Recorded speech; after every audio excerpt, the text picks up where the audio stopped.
Yun, try mo. Ay, si Moises ka. Sorry naman. Pero bakit ka kasi ganyan magsalita? Because I am God's representative. Paulit-ulit. Pero, sige. Eto, last na. Sino yung nanalo ng last season 7? Ay, hindi ako mahilig maglaro eh. Bakit ang hilig-hilig mo maglaro? Oh, wait lang. Ikaw nga. Kasi sinasagot mo yung tanong ko ng isa pang tanong. Sabi ko sa'yo eh. Sige, simulan na natin ito. Wait lang. Akin. I wanna make the original design of God and this is the process. Teka, para saan yan? Ito yung mga tools na tutulong sa'yo para mabalik ka sa original design ng God.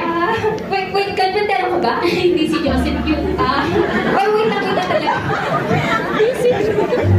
Paano mo naman nasabi kung ano yung tatanggalin at kung ano yung pananatilihin?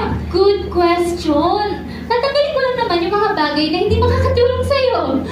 Oh, buti na lang nabanggit mo! Kasi, plano ko kasi pagbawasan yung dito ko. Oo nga pala, gusto ko rin patangusin yung ilong ko. Ganun, no? Tapos, pwede bang pakilisin mo na rin ako? Oo nga pala, hindi ako crush ko. Pwede bang tanggalin mo na rin yung pimples ko? Yung pagbumukhang na-freeze kayo talo sa PBB. Maganda, matalino, mainhen. Yung patalagang Pilipina yung peg. Hindi kasi ako ginawa ganon. Kung ginawa sana akong ganon, ang ganda-ganda mo siguro. Nakakatawa ka. Ano bang gusto mo? Magsasalita ka o gagalaw ako? Magsasalita ka o gagalaw ako? Magsasalita ka o gagalaw ka na? Galaw ka na. Sige. Alright. Sure ka? Oo.